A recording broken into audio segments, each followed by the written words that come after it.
Salam alaikum, Zulf Laoun. Bonsoir. Comme d'habitude, l'information sur le devenir du général Nasser al-Jinn, de son vrai nom Abdelkader Haddad, ancien de la DGSI, qui a été brutalement injecté de l'appareil sécuritaire moins d'un an après sa désignation, ne pouvait soulever que des interrogations. Où est donc Nasser al-Jinn? Les réseaux sociaux algériens se sont transformés ces derniers jours en un vaste salon de rumeurs, voire d'informations les plus folles. D'après plusieurs influenceurs algériens, le général Abdelkader Haddad, plus connu sous le nom de Nasser al-Jinn, aurait tout bonnement disparu de son lieu de résidence surveillé. L'affaire de Nasser al-Jinn reste une énigme. A-t-il simplement changé de cachette dans le pays ou a-t-il filé vers l'étranger sur une embarcation clandestine? Ce qui nourrit encore plus ces rumeurs. Mercredi, Alger et ses environs étaient quadrillés par des hommes en uniforme et autres en civil des services de renseignement. La chasse à l'homme serait-elle lancée pour retrouver le fugitif? Dans le même ordre, le chef de l'État, Abdelmadjid Tebboune, a présidé hier une réunion du Haut Conseil de sécurité. Les médias officiels ont relayé des images muettes d'un conseil de sécurité autour de Tebboune et Chingriha. Les têtes que montraient ces images n'étaient pas des plus sereines. Le système a toujours œuvré pour empêcher l'émergence de tout espace de discussion, d'échange et de débat contradictoires, générant ainsi une sécheresse démocratique et une dépolitisation rampante de la société. Pour combler ce vide sidéral, le pouvoir a cherché continuellement à réduire la vie politique à un interminable spectacle autour de la lutte de clans, des rumeurs et des fuites organisées. Pour le pouvoir, il faut distraire le citoyen par toutes sortes de rumeurs et de vraies fausses informations pour occuper son esprit et l'empêcher de penser et de réfléchir. Le fonctionnement opaque du système algérien sur ces rumeurs ou infos concernant Nasser al-Jinn ne pouvait soulever que des questions, voire les scénarios les plus invraisemblables. L'instabilité chronique à la tête des institutions sécuritaires, les arrestations de nombreux généraux, ministres, hommes politiques restent des signes de grande fébrilité et d'inquiétude au sein du pouvoir algérien. Cette évolution inquiétante vers l'opacité, l'autoritarisme, le manque de débat et de critique est devenue un sujet de préoccupation majeure pour les Algériens. L'Algérie nouvelle vit des crises multiples. Pire, notre pays n'a jamais été aussi vulnérable à l'intérieur et à l'extérieur, comme il l'est aujourd'hui. Nous débattrons avec nos invités juste après cette petite intro.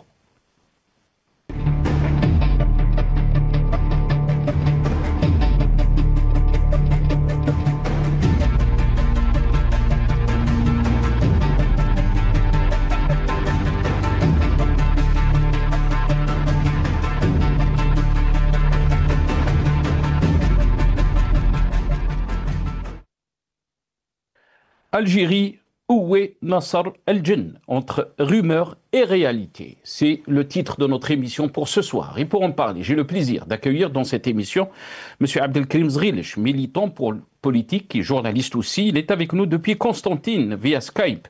Abdelkrim Zrilech, bonsoir. Merci beaucoup d'avoir accepté l'invitation. Marhaba bik.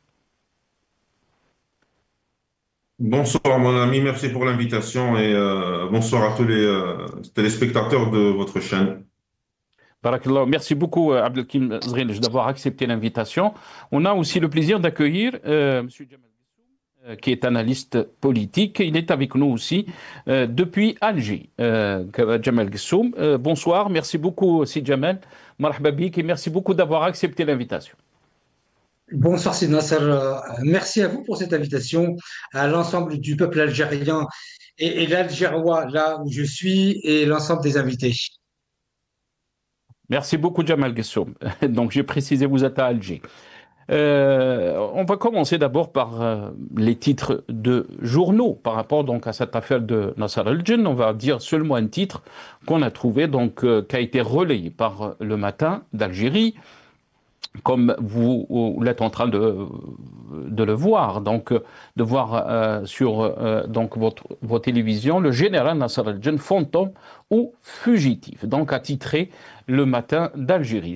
On a essayé de trouver des titres donc, de journaux nationaux. Malheureusement, il n'y a pas eu de réaction, mais beaucoup de réactions sur les réseaux sociaux. D'abord, on va commencer par votre post, Abdelkarim Zghilish. Vous avez réagi aussi donc, par rapport à cette affaire de Nasser El-Djen.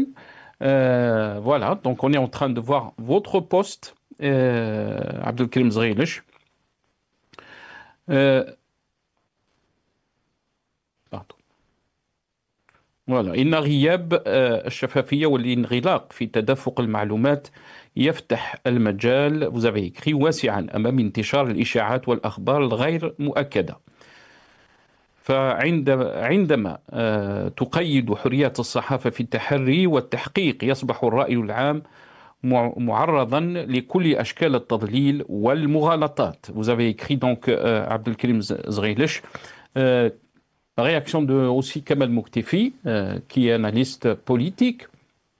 Tebboune et Chingriha sont à la recherche de leur génie. Il s'est échappé de la lampe magique, a écrit cette lampe qui leur a servi à terroriser le peuple. À la une.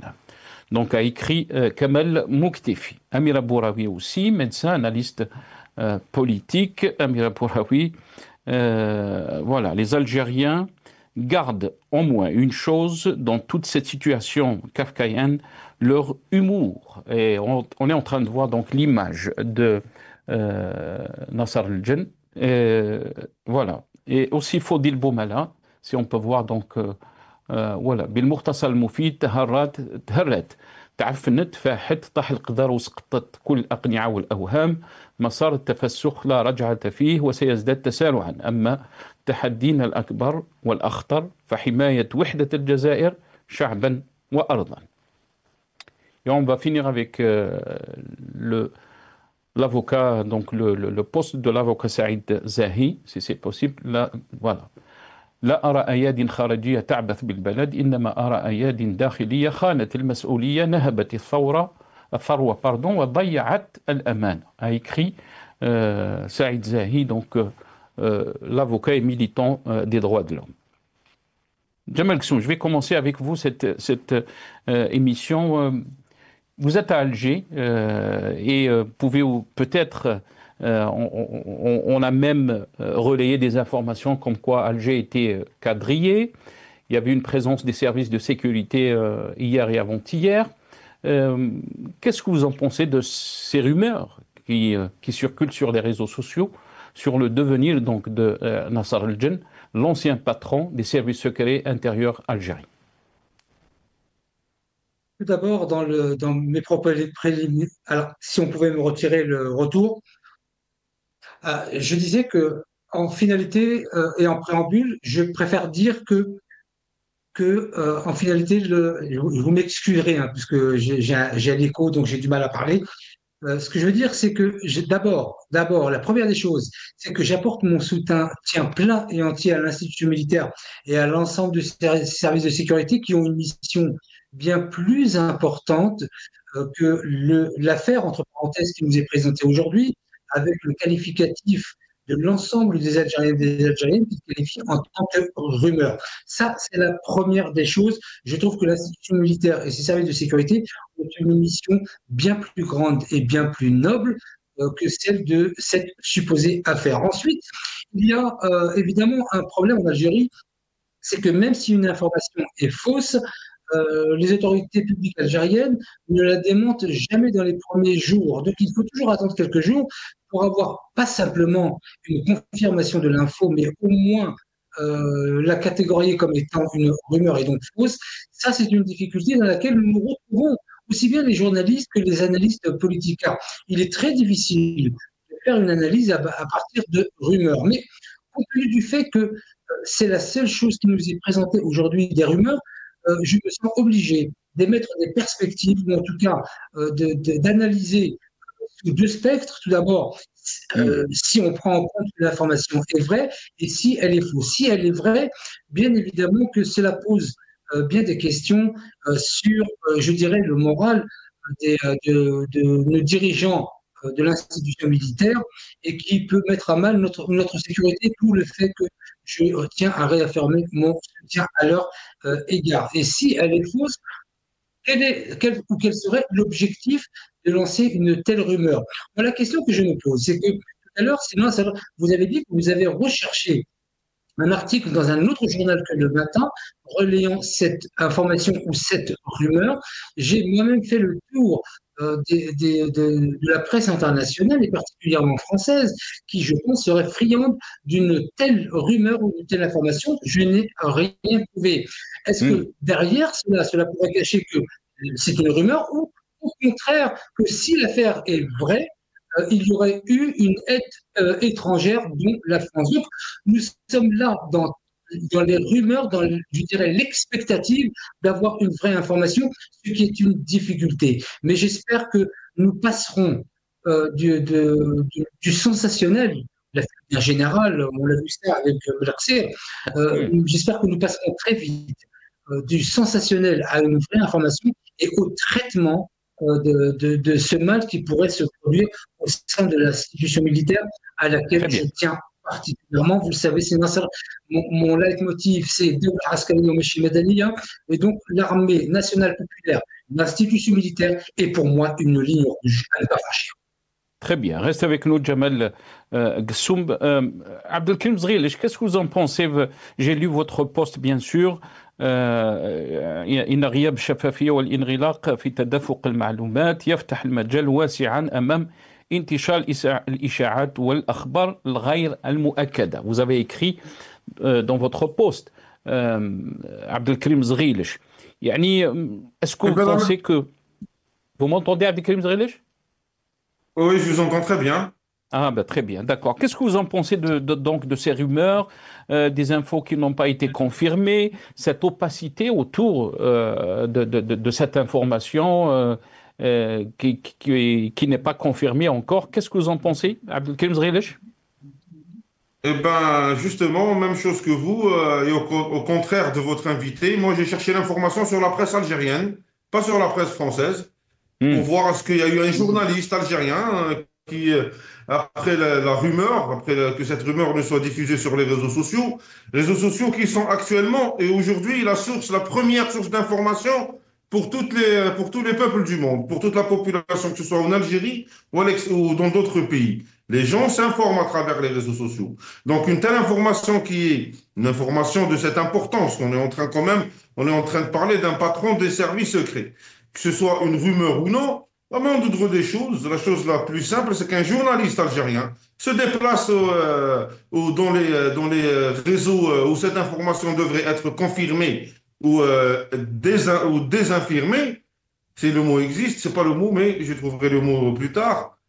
Donc, je dirais que la chose la plus importante, ce n'est pas cette information, cette rumeur en elle-même. La chose la plus importante, c'est l'incapacité de la presse algérienne à vérifier quelques informations que ce soit, celle-là ou une autre. Que le journaliste algérien ne peut pas vérifier cette information en Algérie. Et justement, cette opacité, c'est cette opacité qui permet à cette rumeur-là et d'autres rumeurs que nous avons vues par le passé d'être diffusé parmi la population algérienne, une population là maintenant qui est en train de chercher une certaine stabilité. Le fait que nous vivons dans une opacité totale où l'information, la source de l'information ne peut pas être vérifiée, où également les autorités se taisent sur que ce soit cette information-là ou une autre. Par rapport au fait par rapport à l'opacité dans laquelle nous vivons, cette information devient secondaire. Ce n'est pas la première fois que nous apprenons que l'Algérien apprenne des données importantes par rapport à l'Algérie à travers des sources extérieures à l'Algérie. Je ne dis pas à travers des Algériens qui vivent à l'extérieur de l'Algérie. Je vous rappelle que le récent patron de la sécurité, plutôt le récent patron des services secrets en Algérie, l'Algérien a pris l'information à travers la presse française. La presse française a affiché le nom du récent patron des services secrets algériens avant que la presse algérienne ne le diffuse. Le français savait c'est qui le patron du service secret algérien avant que l'Algérien ne le sache plutôt. Est-ce que ça c'est normal? Donc ce n'est pas la première fois. Le souci, ce n'est pas est-ce que l'ancien patron des services secrets algériens a fui ou non. En réalité, c'est un souci, mais ce n'est pas le souci majeur actuellement. Le souci, c'est qu'en Algérie, nous vivons dans une opacité totale et justement, c'est cette opacité-là qui permet aux rumeurs de se propager à l'intérieur de la société. Voilà, merci mon ami. Très bien, Abdelkrim Zreilish. D'abord, on va regarder, avant de donner la parole à Jamal Gessoum, si vous voulez bien sûr réagir par rapport à ce qui a été dit, Jamal Gessoum. Zreilish a mis l'accent sur l'opacité. Est-ce qu'il fallait confirmer ou infirmer donc cette information? D'abord, on va regarder ces images. C'est ce qui l'a nourri un peu, si on peut dire. Donc cette information non confirmée jusqu'à maintenant par les autorités, c'est cette réunion du Haut Conseil de sécurité avec des images muettes. On voit donc Al-Majid Tebboune, Chengriha et d'autres responsables. On regarde ces images. رأس اليوم رئيس الجمهورية السيد عبد المجيد تبون القائد الأعلى للقوات المسلحة وزير الدفاع الوطني ترأس اجتماعا للمجلس الأعلى للأمن.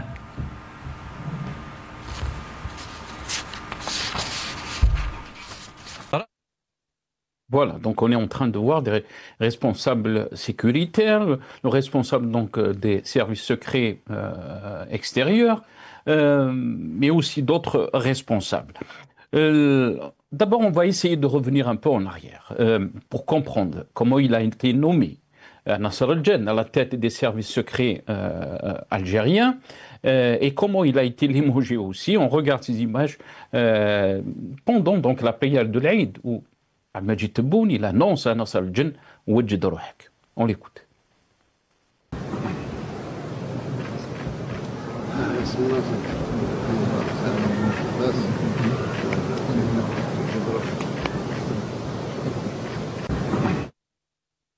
Voilà, donc sa nomination, les Algériens ont appris donc pendant cette prière de l'Aïd, et on sait très bien une année après, même moins d'une année, il a été limogé de son poste. Jamal Gessoum, cette opacité inquiète les Algériens, et cette instabilité des institutions, et surtout l'institution sécuritaire, on ne parle pas des petits players, comme on dit, on parle des vrais responsables des services de sécurité. Les uns, ils sont emprisonnés, les autres, ils ont été limogés, en fuite, pas en fuite. L'affaire du général Belqsir, bien sûr. Pour Abdelkrim Zreilish, c'est pas ça le problème, qu'il soit en fuite. Mais le problème, c'est cette opacité au niveau donc, de la gestion de nos institutions. Qu'est-ce que vous en pensez, Jamal Gessoum? Alors tout d'abord, au contraire de votre invité, j'ai envie de dire que j'ai cru comprendre de votre invité que ce qui était important, c'était la diffusion de l'information et pas le fait par lui-même. En gros, votre invité est en train de dire que s'il y a un accident de voiture, c'est pas très grave l'accident de voiture, mais c'est celui qui va venir constater les conséquences d'un accident. Bien évidemment, je ne partage pas cette vue, je dirais, quelque peu en difficulté, parce que moi, ce qui m'intéresse, ce sont les difficultés rencontrées éventuellement par l'institution militaire. Donc, ce qui m'intéresse, c'est l'accident, pas l'agent de constatation. Donc, acte que votre invité met l'accent sur non pas les faits qui, eux, seraient graves s'ils sont avérés, mais sur l'agent de constatation. Déjà, là, nous avons un point de vue complètement différent. Maintenant, sur la question de la rumeur qui grandit, je l'ai dit dans mon introduction, c'est-à-dire que à force de ne pas de ne pas confirmer ou de ne pas infirmer, c'est le terme que votre invité cherchait, ça fait grandir la rumeur. Mais bien évidemment que c'est un mal, et je l'ai dit dans mes propos liminaires. Ensuite, si vous faites le parallèle entre le jour de l'Eid, où vous l'avez dit, je crois, j'ai cru comprendre, et maintenant, il s'est passé, bien évidemment, des choses. Il serait intéressant, sauf si cela relève du secret, avec une connotation je dirais, confidentiel, ce serait bien que ce soit non pas porté à la connaissance du public algérien ou du peuple algérien, parce que tout, de mon point de vue sur la question de la sécurité, tout n'est pas à dire aux administrés, au peuple algérien. Il y a des choses qu'on ne peut pas dire. Et par conséquent, c'est la raison pour laquelle je suis extrêmement prudent sur cette, entre parenthèses, affaire. J'accorde beaucoup plus d'importance aux faits, s'ils sont avérés, qui dénoteraient un certain malaise dans l'institution militaire. Moi, c'est cela qui m'inquiète. Voyez-vous, ça n'est pas le journaliste qui va donner ou pas l'information. Sur la question de votre invité qui disait également que, au contraire de moi ou de vous, sinon il a recherché l'information en Algérie. Non, je crois que sinon, ça vous avez bien dit que dans la presse algérienne, vous avez cherché et vous l'avez trouvé que le matin. Et moi, bien évidemment, j'ai cherché du côté français et c'était le silence aussi radio, aussi bien du côté français que du côté algérien. Qu'est-ce que cela veut dire? Comment est-ce qu'on peut traduire cela? C'est toute cette difficulté et la difficulté du pouvoir public et des autorités publiques algériennes dans le traitement de l'information, et pas simplement sur cette, entre parenthèses, affaire, mais sur l'ensemble de ce qui a pu se produire et qui permet, comme l'a dit votre invité, effectivement, que de faire grandir la rumeur. Et je pense véritablement que dans l'ADN des autorités politiques et publiques algériennes, il y a une réelle difficulté dans l'appréhension de l'information, comment la traiter et comment la rendre publique, si tant est qu'on puisse le faire. Et là, je trouve qu'au-delà de l'accident pour lequel j'accorderai plus d'importance que l'agent de constatation, j'accorderai aussi une importance sur le traitement de l'information par les autorités politiques algériennes, car celle-ci a de réelles conséquences sur les rumeurs que l'on trouve dans les réseaux sociaux. Est-ce que dans les réseaux sociaux, on a plus d'informations que dans la réalité, comme le dit votre invité? Oui, effectivement, depuis l'avènement des réseaux sociaux, chaque personne est devenue pratiquement journaliste. Mais il y a un brouhaha tel que je préfère en tout cas garder une certaine mesure dans cette rumeur ou ces faits avérés, plutôt que de me lancer dans une analyse qui m'appuierait sur une information alors que ça reste à l'état de rumeur. Donc, la rigueur intellectuelle, en tout cas, qui est la mienne. Mais Djamel Ghssoum, très rapidement, comme ça, tout à fait prudent et de développer à partir de perspectives. Si c'est vrai, dans ces cas-là, quel est le malaise dans l'institution militaire? Si ça n'est pas vrai, pourquoi est-ce que les autorités politiques algériennes ne diffusent pas un démenti? Très bien, restez avec nous, Djamel Ghssoum.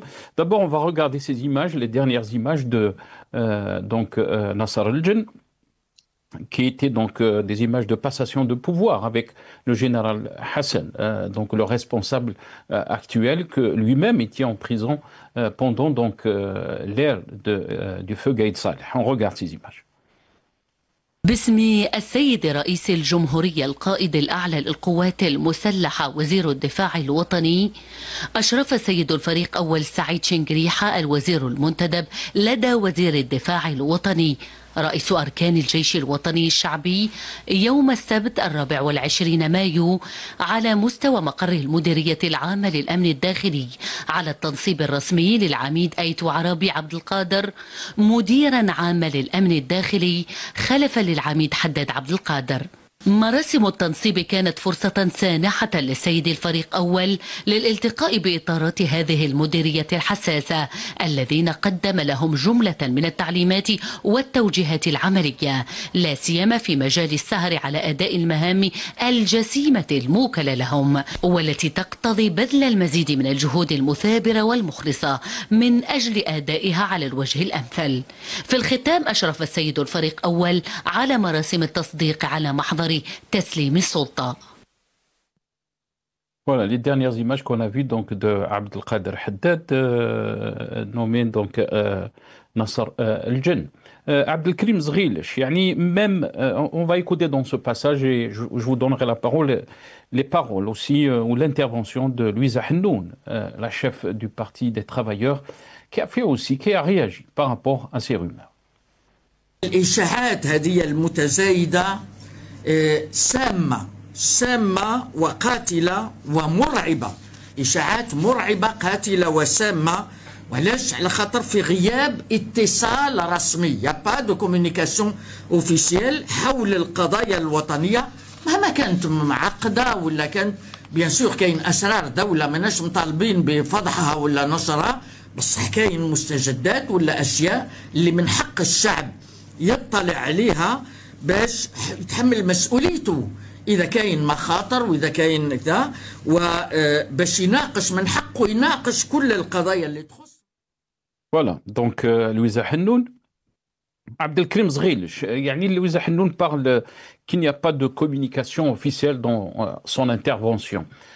Est-ce que le problème réside seulement par rapport à avoir l'information réelle ou plutôt aussi cette instabilité au sein de nos institutions sécuritaires? Abdelkrim Zghilch.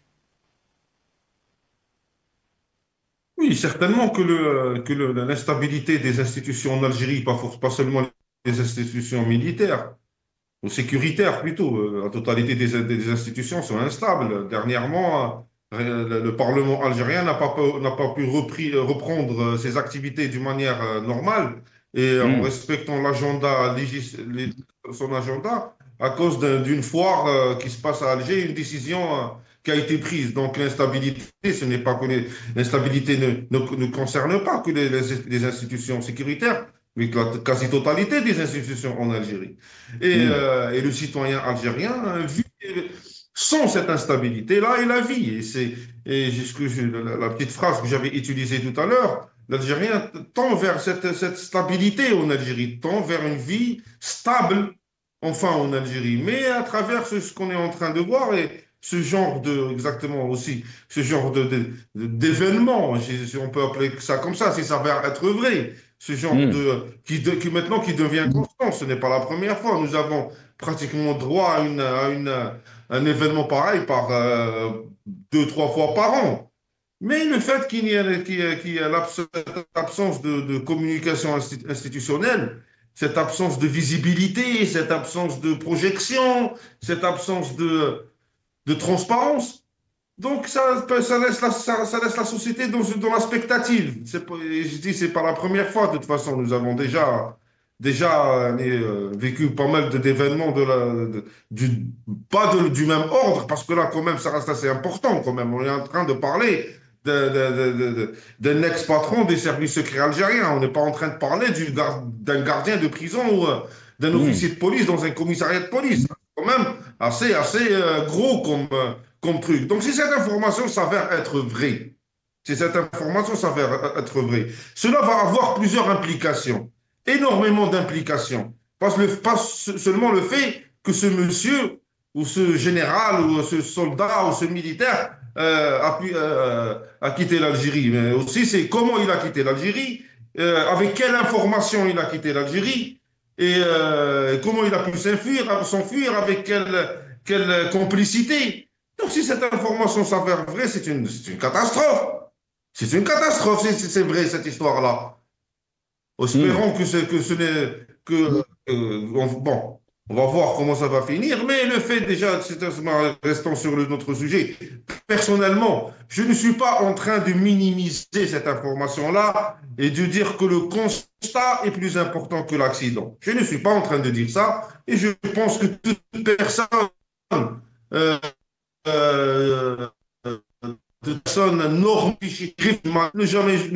ne va jamais dire que le constat est plus important que l'accident, parce que tout simplement et tout bêtement, s'il n'y a pas d'accident, il n'y a même pas lieu de constat. Ce qu'on est en train de dire, c'est que nous sommes en train de constater en utilisant des loupes d'autrui. Nous ne constatons pas avec nos moyens algériens. Ce constat-là qu'on est en train de faire, on le fait à travers des informations qui nous viennent de l'extérieur de l'Algérie. Notre constat n'est pas constat. L'accident, c'est un accident algérien. Mais le constat n'est pas algérien. Voilà ce qu'on est en train de dire. L'accident, c'est un accident algérien. Mais le constat, ce n'est pas un accident algérien. Jamel Gsoum, ce qui est en train de dire Abdelkrim Zghilch est très important. C'est que ces informations ne viennent pas des sources Algériennes, ni des relais algériens, des médias algériens. Ils viennent de l'extérieur. Et ça, c'est ça le danger. Qu'est-ce que vous en pensez, Jamal Ghassoum? Parce que le point qui a été soulevé par Abdelkrim Zrilech est très important. Le point soulevé par votre invité me paraît tout à fait important, effectivement. C'est-à-dire qu'on reste là encore dans la question du traitement de l'information, par quel biais elle transite et comment est-ce qu'elle est délivrée. Donc ça reste effectivement une difficulté. Et d'ailleurs, je me joins totalement aux propos de Louisa Hanoud qui dit exactement ce que je disais tout à l'heure sur le fait qu'on ne peut pas tout dire, mais il y a des choses que l'on doit dire pour éviter ce type de rumeurs. Mais la difficulté, et je le dis, c'est qu'on retrouve cette difficulté de communication sur l'ensemble des sujets, pas simplement un sujet aussi important si l'information est avérée. Mais on retrouve cela dans toutes les institutions algériennes, les institutions publiques et politiques. C'est là, le point que vous venez de toucher, Jamal Ghassoum, qui est très important, si, bien sûr, au conditionnel, l'information est avérée. Et bien sûr, il y a des conséquences. Les Algériens se posent la question. Ils se disent, Jamal Ghassoum, la question est de Jamal Ghassoum, ils se disent comment on est en train de gérer ce pays si un ancien patron des services secrets a été limogé, bien sûr, après une année. Est-ce qu'il était sous résidence surveillée? Est-ce qu'il a quitté maintenant l'Algérie? Est-ce qu'il est en fuite? Là, on se pose beaucoup de questions sur la gestion de notre pays. On parle d'une institution qui est très sensible. On ne parle pas de Wizarat al-Filaha, Jamal Ghassoum. Oui, alors pour reprendre vos propos, c'est non, ça. Je ne vais pas non plus minimiser le fait s'il s'avère vrai. En même temps, je ne veux pas banaliser, mais vous savez, des directeurs des services de renseignement de par le monde, ce type d'affaires s'est déjà produit. Aux États-Unis, il y a eu en Australie et bien dans d'autres pays. Je ne minimise pas, je dis simplement que la composante des services de renseignement ou des hommes et des femmes. Toujours une faiblesse quelque part. Il y aura tout le temps une faiblesse. Donc, de ce point de vue, on ne peut pas garantir l'absolue ou loyauté ou l'absolu fonctionnement parfait de tous les services de renseignement de le monde. Et donc, il ne faut pas non plus demander, je le dis vraiment sans banaliser, mais il ne faut pas demander ça devient très inquiétant, d'être plus parfait que parfait. Ça devient symptomatique et ça devient très inquiétant. Depuis 2019, on n'a jamais vu cette situation en Algérie. Des généraux en prison, des responsables sécuritaires, des anciens ministres. Là, on se dit vraiment, est-ce qu'on est en train d'évoluer vers une déliquescence de l'État? Les Algériens se posent cette question.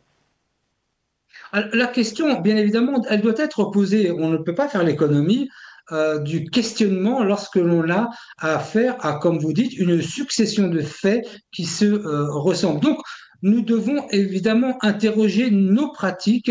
Je ne veux pas avoir un langage de bois, mais nous devons revoir nos pratiques opérationnelles en Algérie, pas simplement sur la question militaire, mais sur bien des questions, sur quelles sont nos pratiques face à l'évolution des institutions telles qu'elles doivent être aujourd'hui dans le champ international. Et de ce point de vue, il y a effectivement, ça c'est clair, et je ne peux pas dire le contraire, il y a une forme de carence.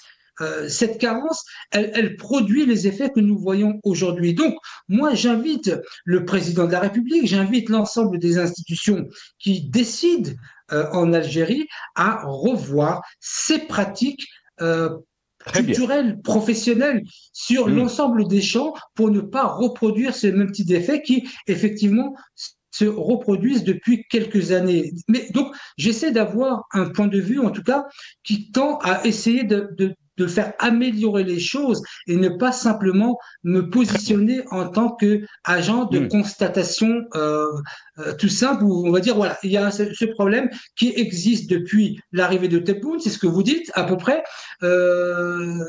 Moi, la question que je pose, c'est comment est-ce que nous pouvons faire évoluer ce système, pas le système que vous décrivez, hein, Très bien. régime, Je sais etc., que... hein, mais, et Ah, faire non. évoluer ce système politique vers Hmm. quelque chose qui soit Re- plus du standard international. Restez avec nous, Jamal Gessoum. Comment faire évoluer le système? Mais le système, comment vous le voyez donc, Jamal Gessoum, c'est compris.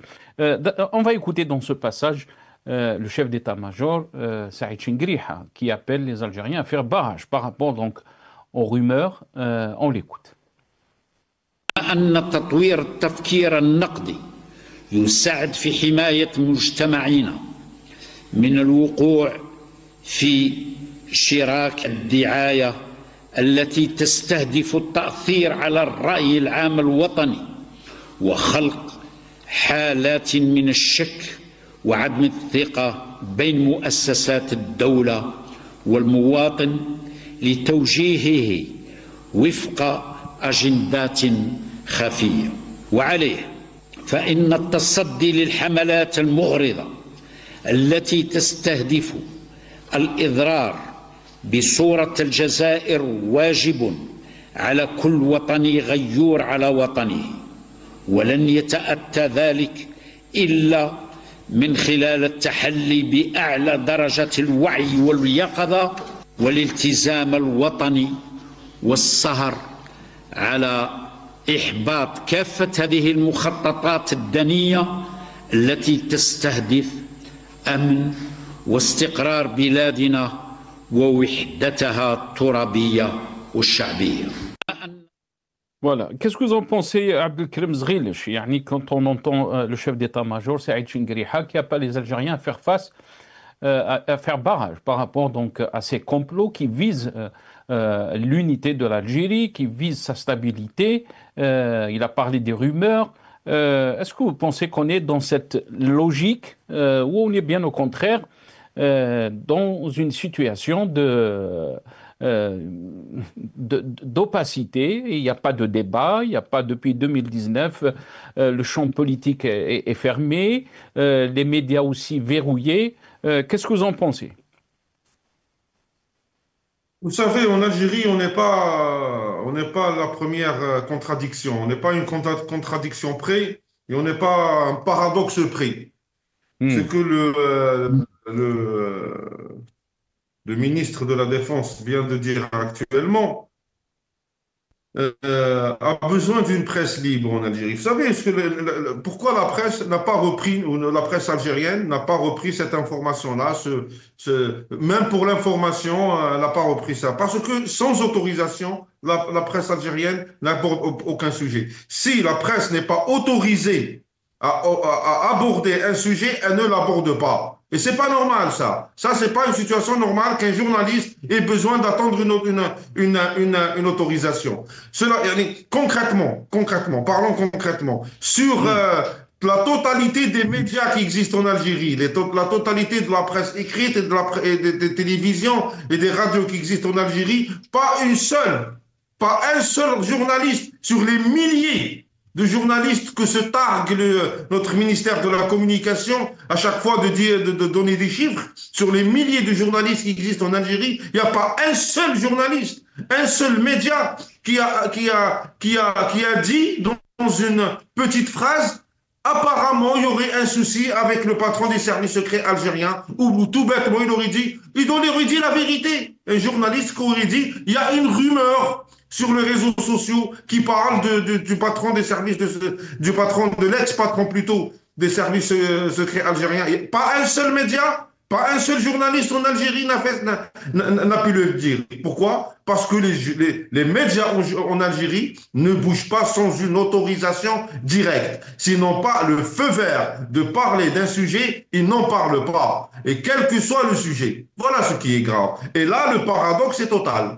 Là, la contradiction est totale. Comment voulez-vous qu'une presse nationale, que des médias nationaux arrivent à défendre l'intérêt de l'Algérie, arrivent à défendre l'image de l'Algérie à l'international, arrivent à faire barrage aux fausses informations et aux fake news? Si eux-mêmes, ils ne peuvent pas être libres, si eux-mêmes, ils ne sont pas libres de traiter l'information rapidement, pour empêcher que quelle que soit la fake news ou la fausse information ne se diffuse dans la société, pour contrecarrer l'information et la fake news. Comment une presse nationale peut-elle faire son travail si elle a besoin d'une autorisation et si elle est mains et pieds liés? Donc la contradiction, elle est là. Le paradoxe, elle est là. On demande à une presse nationale de défendre les intérêts de l'Algérie et en même temps, on ne lui donne pas les moyens. Quand je dis on ne lui donne pas les moyens, je parle des moyens intellectuels. Sa liberté d'action, son temps d'action, quand je dis son temps, T-O-N et T-E-M-P-S, c'est-à-dire le temps et le temps d'action. Donc, le paradoxe, elle est là. On ne peut pas demander à une presse ligotée, à une presse embaillonnée, de défendre les intérêts de l'Algérie ou surtout défendre l'image de l'Algérie à l'international. Donc, il y a quoi aussi, le monsieur, quand il parle d'opposition de la société civile, ou plutôt de l'opposition, de l'opinion publique, voilà, l'opposition de l'opinion publique. Si la presse en Algérie est bâillonnée, est-ce qu'on va oser parler de l'opinion publique? On est en Algérie, et l'Algérie est une dictature. C'est une vérité connue et reconnue à l'intérieur de l'Algérie et à l'extérieur de l'Algérie. Comment peut-on parler d'une opinion publique dans une dictature? Voilà, merci Mouna. Abdelkrim Zghilic, يعني معليش خلينا Jamel Ghessoum il est là. Jamel Ghessoum bien sûr il est né en France, il vit en France, mais il est très attaché à l'Algérie, la nationalité algérienne aussi. Il voit pour lui que l'armée est une ligne rouge. Jamel Ghessoum, il a souvent dit, il l'a redit même aujourd'hui. Est-ce que vous pensez, Abdelkrim Zghilic, que vous avez parlé de la situation qui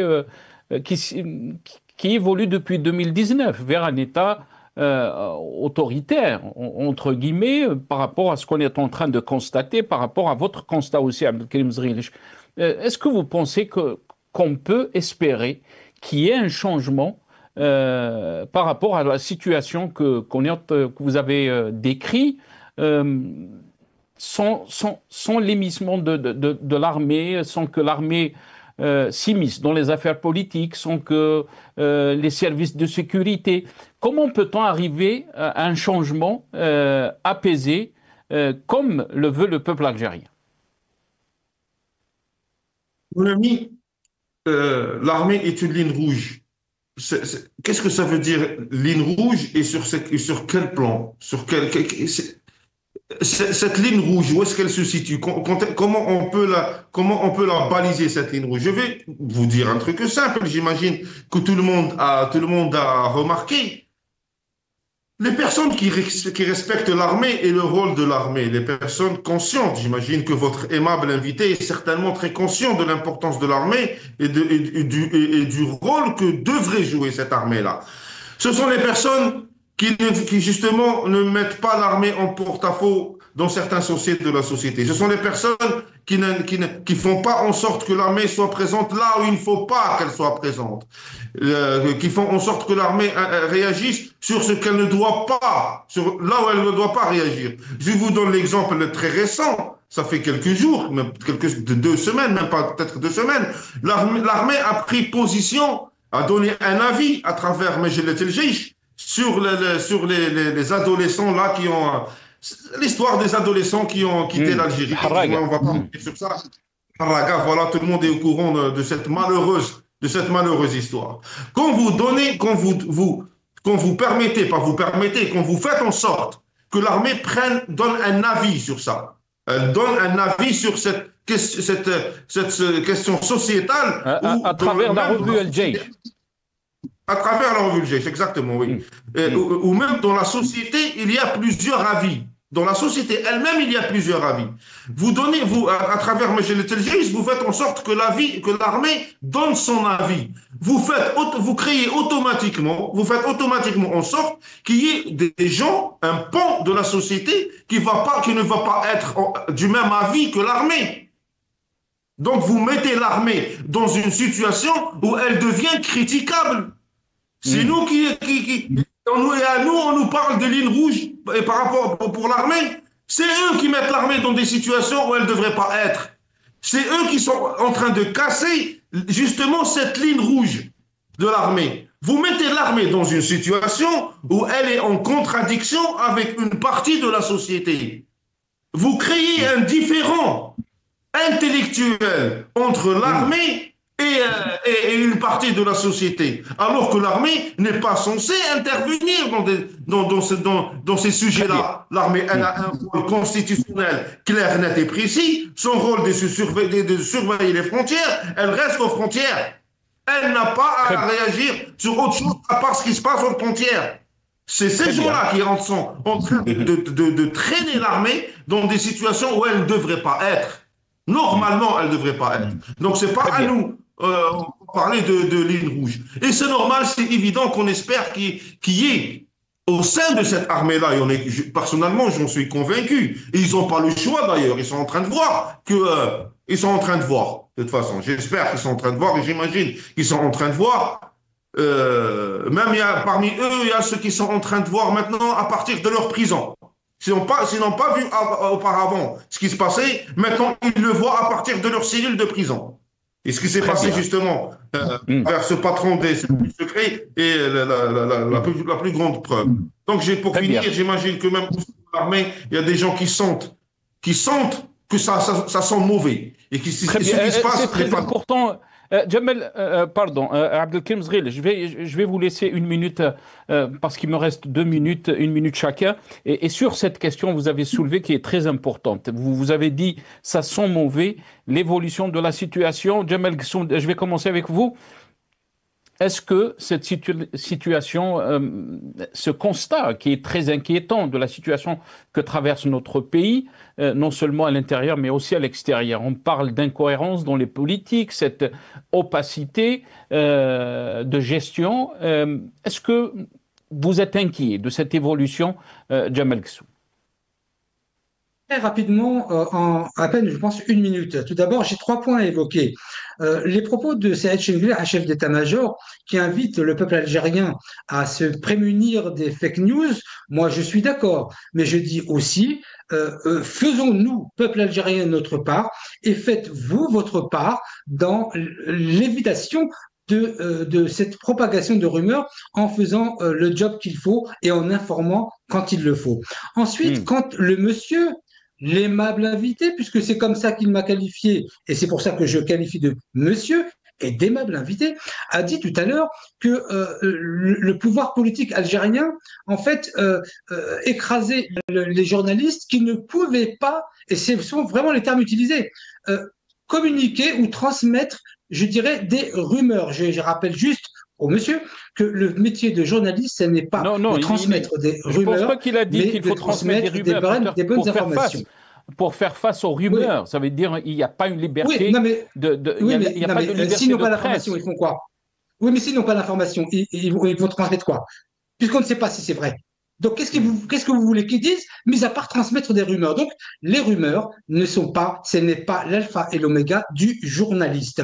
Ensuite, sur la question que vous venez de poser sur le constat qui est fait aujourd'hui, oui, c'est un constat qui est tout à fait inquiétant. Mais vous savez, je fais confiance à la base de l'institution militaire qui, elle, tient la route depuis même avant l'armée nationale populaire, qui était la LN. Donc, ce que je pourrais appeler au-delà de l'armée, moi, je lui fais confiance pour asseoir la sécurité. Votre invité, le monsieur, l'aimable invité, a dit qu'il devrait s'occuper de ce qui se passe sur le territoire. Et c'est bien ce qu'ils font, puisque nous avons une doctrine en Algérie qui est que l'armée ne dépasse jamais ses frontières. Maintenant, je vais juste dire quelque chose, parce que ça, c'est une chose qui ne passe pas comme information, c'est que sur la question du militaire, il y a eu un sondage en France où 48% des Français rêvent d'avoir un militaire à leur tête. Ils prenaient exemple sur Vladimir Poutine, qui n'est pas un militaire, mais 48% des Français, compte tenu de la situation française, rêvent d'avoir un militaire fort à leur tête. Merci Jamel, restez avec nous. Abdelkrim Zghil, je vous laisse 1 minute très rapidement parce qu'on a dépassé le temps de l'émission. Vous avez dit que ça sent mauvais. Qu'est-ce que cela veut dire en termes politiques, Abdelkrim Zghil? Tout simplement, ça veut dire que nous avons actuellement en Algérie trop trop d'officiels en prison. Ça donne une image très, très mauvaise de l'Algérie à l'international. Et ça n'inspire pas confiance à l'intérieur d'avoir à peu près les chiffres qu'on a en tête. Trois chefs de gouvernement en prison, une trentaine d'anciens ministres en prison, à peu près 200, c'est les chiffres qu'on arrive à avoir à gauche et à droite, à peu près 200 officiers et officiers en prison.